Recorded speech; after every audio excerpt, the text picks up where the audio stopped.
Shalom, selamat pagi saudara yang kekasih. Pada pagi hari ini kita belajar kembali mendengar kebenaran firman Tuhan. Ini firman Tuhan yang saya pegang. Firman Tuhan yang saya pegang ini adalah petunjuk kita untuk kita tinggal di sorga setelah mati. Ya, makanya kenapa saya sekolah Alkitab? Karena saya ingin tinggal di sorga nanti setelah mati. Saudara yang kekasih, kalau saudara lihat di background belakang saya ini ya, saya kasih lihat dulu ya, saya keluar sebentar ya. Nah, saudara yang kekasih, ini ada dua jenis macam orang Kristen ini. Yang satu orang Kristen yang menuju ke surga. Ini orang Kristen menuju ke surga. Ini ayat-ayatnya ada di sini semua. Sedangkan yang kedua, ini orang Kristen yang menuju ke neraka. Ya, ini orang Kristen menuju ke neraka. Ini ayatnya semua ada di sini nih. Jadi semua ayatnya ada, ayat-ayat firman Tuhan itu ada di dalam Alkitab ini. Saya pelajarin ini lama, saudara yang kekasih. Hampir 20 tahun lebih saya pelajarin pelajaran ini, baru ngerti. Kalau saudara ingin belajar seperti ini, kita ketemu. Kalau kita belajar di YouTube ini, takut salah pengertian, salah paham. Tapi kalau kita ketemu, saya akan ajarin ayat-ayat ini. Karena ini menyangkut sorga dan neraka, nggak boleh salah. Jadi saya harus menyampaikan door to door. Saya nggak berani menyampaikan firman Tuhan ini di YouTube. Karena apa? Karena takut salah. Kalau kita ketemu door to door, saudara kalau nggak ngerti, saudara bisa tanya sama saya.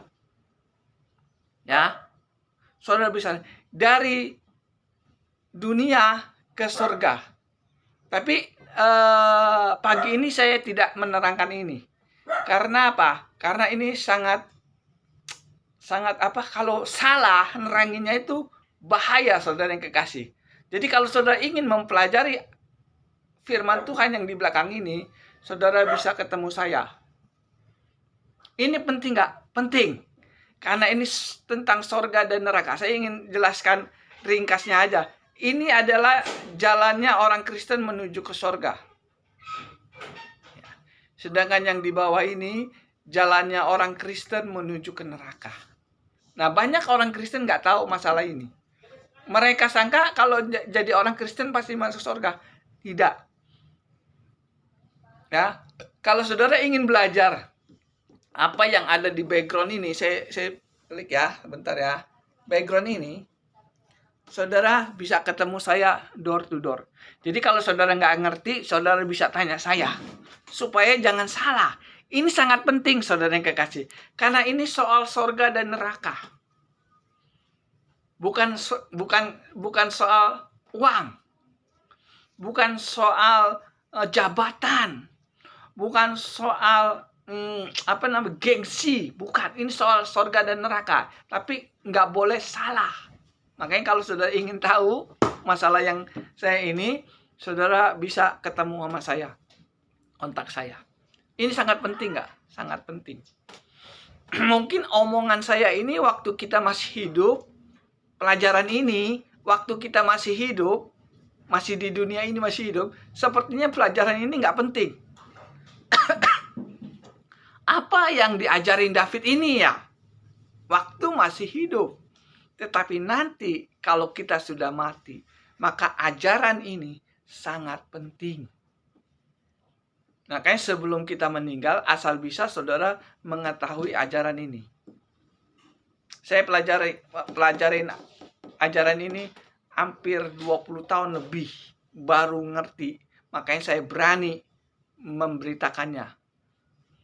Ya, kita mulai saja ya pada pagi hari ini. Ada 3 jenis macam orang Kristen yang nggak masuk surga. Ini yang ini nih. Saya mau nerangkan ini nih. Ada 3 jenis macam orang Kristen. Ini tadinya dia Kristen ini. Karena salah jalan. Ada nggak orang Kristen yang salah jalan? Ada.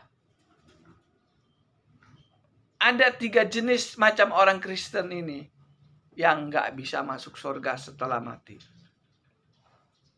Ya, apa sih? Apa benar sih ada orang Kristen yang nggak masuk surga setelah mati? Iya. Ada 3 jenis macam orang Kristen yang nggak bisa masuk surga. 1, orang Kristen yang bodoh. Orang Kristen yang bodoh adalah orang Kristen yang nggak bisa masuk surga setelah mati. Dia posisinya ada di sini. Orang Kristen yang bodoh. Ya, kita baca di dalam Matius 7 ayat 26. Ternyata ada orang Kristen yang bodoh. Dia sudah jadi orang Kristen puluhan tahun tapi bodoh. Ada 30 tahun, 40 tahun menjadi orang Kristen tapi bodoh. Matius 7 ayat 26. Saya bacakan, ini orang Kristen yang bodoh ya. Tetapi setiap orang yang mendengar perkataanku ini dan tidak melakukannya, ia sama dengan orang yang bodoh yang mendirikan rumahnya di atas pasir. Kemudian turunlah hujan dan datanglah banjir. Lalu angin melanda rumah itu, sehingga robohlah rumah itu dan hebatlah kerusakannya. Ini orang Kristen yang bodoh. Dia sudah mendengar firman Tuhan, tetapi dia tidak mau mempraktekkan firman Tuhan. Semua yang namanya orang Kristen pasti mendengar khotbah pendeta. Betul nggak? Saya hamba Tuhan aja sering dengar khotbah-khotbah pendeta. Nah, kalau kita suka mendengar firman Tuhan, mendengar khotbah, tetapi kita tidak mau mempraktekkan apa yang dikhotbahkan itu, maka kita disebut orang bodoh. Apa sih orang bodoh itu? Ya orang bodoh ya orang yang bodoh. Contohnya orang bodoh, dia sudah dapat uang 1 miliar, tapi karena bodoh, uangnya itu nggak dibawa pulang, dibuang. Saudara mendapat uang 1 miliar, tapi karena bodoh, uang 1 miliar itu dikasih orang lagi, atau dibuang, atau diambil lagi sama yang kasih. Itu bodoh, saudara yang kekasih. Kalau saya dikasih uang 1 miliar, saya beli rumah untuk tempat tinggal saya. Betul nggak? Tapi karena ada orang bodoh dikasih uang 1 miliar, dibuang itu uang. Itu orang bodoh. Kalau orang pintar dikasih uang 1 miliar, ya dia pasti beli rumah. Atau beli kendaraan. Itu yang pintar. Tapi karena dia bodoh, ini firman Tuhan yang katakan, barang siapa yang sudah mendengar, ya saya bacakan lagi Matius 7 ayat 26, tetapi setiap orang yang mendengar perkataanku ini dan tidak melakukannya, ia sama dengan orang yang bodoh. Apa sih yang dikatakan oleh Tuhan ini? Ayat ini apa sih yang dikatakan? Ya kan? Apa yang aku katakan kalau tidak dipraktekkan itu disebut orang bodoh. Apa yang dikatakan Tuhan? Ternyata yang dikatakan Tuhan di dalam Matius 7 ayat 21. Bukan setiap orang yang berseru kepadaku, Tuhan, Tuhan, yang masuk dalam kerajaan surga, tetapi yang melakukan kehendak Bapa yang di surga. Ternyata perkataan ini, ternyata melakukan perintah Bapa yang di surga itu menyangkut soal surga. Bukan soal uang. Bukan soal jabatan. Bukan soal tentang kedudukan, tetapi tentang surga. Orang yang melakukan perintah Bapa yang di surga, dia mendapatkan surga. Tetapi di sini dikatakan apa?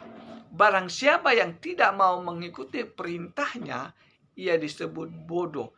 Berarti orang bodoh ini nggak dapat surga. Orang Kristen yang bodoh adalah orang Kristen yang nggak mendapatkan surga. Ya, orang Kristen yang bodoh adalah orang yang tidak mau melakukan perintah Tuhan. Tetapi setiap orang yang mendengar perkataanku ini dan tidak melakukannya, ia sama dengan orang bodoh. Ini artinya apa? Kalau kita tidak mau menjalankan perintah Yesus, itu dikatakan kita bodoh. Kenapa? Karena kalau kita nggak menjalankan perintah Yesus, kita nggak dapat sorga. Orang bodoh yang nggak mau menjalankan perintah Tuhan, ya dia nggak dapat sorga, itu maksudnya. Satu tadi ya, orang Kristen yang bodoh adalah orang Kristen yang nggak mau menjalankan perintah Yesus. Karena apa? Karena bodoh. Karena apa? Kata Tuhan mengatakan, kalau kamu melakukan perintahku, berarti kamu pintar. Pintar lawannya bodoh. Pintar karena mendapatkan surga. Kalau kita menjalankan perintah Yesus, kita mendapatkan surga. Kalau kita tidak mau melakukan perintah Yesus, kita nggak dapat surga. Jadi kalau saudara ingin bodoh, jangan melakukan perintah Bapa yang di surga. Ya, kalau mau jadi orang bodoh, ya pilihan. Saya mau jadi orang pintar. Kenapa? Saya ingin mendapatkan surga. Maksudnya ngerti apa yang saya katakan ini ya? Satu, orang Kristen yang bodoh yang nggak bisa masuk surga. Yang kedua, orang Kristen yang bebal. Kita baca dalam Yakobus. Ada orang Kristen yang bebal. Ke Yakobus 2. Bentar. Yakobus 2 ayat yang ke-20. Yakobus 2 ayat yang ke-20. Hai manusia yang bebal, maukah engkau mengetahui sekarang bahwa iman tanpa perbuatan adalah mati? Hai manusia yang bebal, maukah engkau mengetahui sekarang bahwa iman tanpa perbuatan adalah iman yang kosong? Nol. Bebal itu artinya apa? Orang yang sudah dikasih tahu, tapi nggak mau tahu. Sudah dikasih tahu sama Tuhan Yesus, tapi nggak mau tahu. Itu namanya orang bebal. Orang bebal itu sudah berulang-ulang dikasih tahu, tetapi nggak mau tahu. Itu namanya orang bebal. Nih, salah satu orang bebal inilah yang nggak masuk surga. Dia sudah ngerti kebenaran firman Tuhan, tapi nggak mau tahu. Semua orang Kristen tahu bahwa Tuhan melarang berbuat dosa. Ya, semua manusia namanya orang Kristen itu pasti tahu Tuhan nggak senang dengan dosa. Dan semua orang Kristen pasti tahu Yesus melarang kita berbuat dosa. Apalagi hamba Tuhan, pasti dia tahu nggak boleh berbuat dosa. Yohanes 8 ayat 11, Yesus berkata, janganlah kamu melakukan dosa lagi. Kita baca ya. Kita baca di dalam Yohanes 8 ayat yang ke-11. Yohanes 8 ayat yang ke-11 saya bacakan. Jawabnya, tidak ada Tuhan. Lalu kata Yesus, pergilah dan jangan berbuat dosa lagi mulai dari sekarang. Semua pendeta tahu ini ayat. Yesus melarang jangan berbuat dosa lagi. Tetapi kalau kita masih melakukan dosa, itu namanya bebal. Ya, salah satu contoh orang Kristen yang nggak bisa masuk surga adalah orang Kristen yang bebal. Hamba Tuhan, orang Kristen yang sudah tahu kebenaran firman Tuhan, tetapi dia tidak mau tahu, itu namanya bebal. Dia sudah tahu Tuhan benci dengan dosa, tapi dia masih melakukan dosa, itu namanya orang bebal. Banyak sekali orang Kristen yang bebal, teman nggak mau jujur. Banyak sekali hamba Tuhan yang bebal, dia sudah tahu Tuhan benci dengan dosa, tapi dia lakukan dosa itu. Itu namanya bebal. Mulutnya memuji nama Tuhan, mengagungkan nama Tuhan, tetapi dia tidak mau melakukan perintah Tuhan. Itu namanya orang bebal. Sudah berapa tahun saudara menjadi orang Kristen? Sudah berapa tahun saudara menjadi hamba Tuhan? Apakah saudara tahu?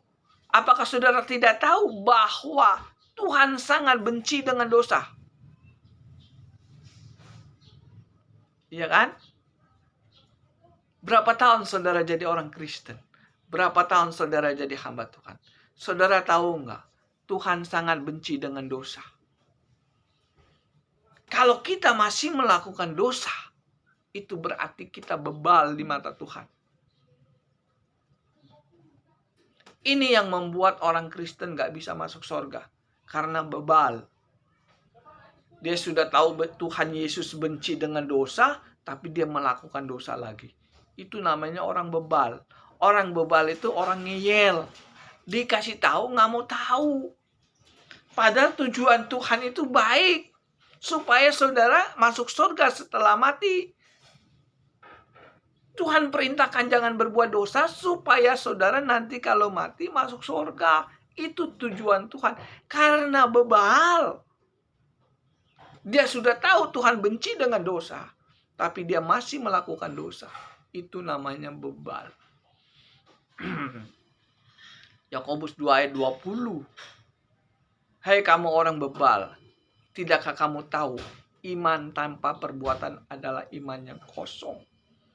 Nggak ada artinya itu maksudnya. Saudara belajar Alkitab puluhan tahun. Saudara mendengar firman Tuhan puluhan tahun. Tetapi saudara tidak mau menjalankan perintah Tuhan. Itu namanya orang bebal. Puluhan tahun berkhotbah. Tetapi tidak mau mempraktekkan khotbahnya. Itu namanya orang bebal. Kadang-kadang saya memperhatikan hamba-hamba Tuhan, saudara yang kekasih. Banyak hamba Tuhan bisa khotbah. Ngomongin tentang kasih, tapi nggak dipraktekkan. Di mimbar ngomong yang kasih, tetapi prakteknya nol. Itu namanya orang bebal. Puluhan tahun menjadi hamba Tuhan. Khotbahnya tentang kasih terus. Tetapi nggak dipraktekkan. Itu namanya hamba Tuhan yang bebal. Saya hamba Tuhan, saya sering dengar khotbah pendeta, saudara yang kekasih. Bahkan pendeta-pendeta besar kalau khotbah itu ngomong tentang kasih itu luar biasa. Tetapi kadang-kadang nggak dipraktekkan apa yang dikhotbahkan. Di mimbar mengatakan jangan berbuat dosa, tapi prakteknya masih melakukan dosa. Itu namanya orang bebal. Orang bebal seperti inilah yang nggak bisa masuk surga. Sekalipun saudara orang Kristen, sekalipun saudara hamba Tuhan. Kalau saudara tidak mau melakukan perintah Bapa yang di surga, maka saudara disebut orang bebal. Tuhan kan katakan jangan berbuat dosa lagi. Yohanes 8 ayat 11. Jangan berbuat dosa lagi. Tetapi banyak kan orang Kristen mengatakan, bahkan hamba Tuhan mengatakan, gak ada manusia yang gak berdosa. Semua manusia pasti berdosa. Tidak ada satu orang pun yang gak melakukan dosa. Betul. Betul. Tapi kan dosa saudara sudah diampuni sama Tuhan. Betul gak? Yang namanya orang Kristen, dosanya sebesar apapun sudah dihapus sama Tuhan. Sudah dinolin dosanya. Makanya Tuhan berpesan, tolong kalau dosamu sudah aku hapus, maka tolong jangan diulangi dosa itu. Tetapi banyak orang Kristen gak ngerti masalah ini. Seolah-olah kalau kita berbuat dosa itu gak ada masalah. Masalah saudara yang kekasih. Kalau saudara masih melakukan dosa, orang Kristen atau hamba Tuhan yang masih melakukan dosa, itu namanya orang bebal. Apalagi kalau sudah menjadi orang Kristen puluhan tahun masih melakukan dosa, itu namanya bebal. Ya, yang kedua, orang bebal nggak bisa masuk surga. Yang ketiga, orang Kristen yang nggak bisa masuk surga adalah orang Kristen yang masih berdusta. Atau orang Kristen tetapi masih menjadi anak iblis. Ada nggak? Ada. Dia Kristen, tetapi dia masih menjadi anak iblis. Bahkan dia hamba Tuhan, tapi masih menjadi anak iblis. Apakah ada orang Kristen yang menjadi anak iblis? Masih ada. Apakah ada hamba Tuhan yang masih menjadi anak iblis? Ada. Ini firman Tuhan, saudara, yang katakan, bukan saya. Kita baca di dalam Yohanes 8 ayat yang ke-44. Yohanes 8 ayat 44. Saya bacakan ya. Biar Yohanes 8 ayat 44. Iblislah yang menjadi bapakmu dan kamu Iblislah yang menjadi bapamu dan kamu ingin melakukan keinginan-keinginan bapakmu. Ia adalah pembunuh manusia sejak semula dan tidak hidup dalam kebenaran. Sebab di dalam dia tidak ada kebenaran. Apabila ia berkata dusta, ia berkata atas kehendaknya sendiri. Sebab ia adalah pendusta dan bapa segala pendusta. Jadi kalau orang Kristen masih melakukan berbohong,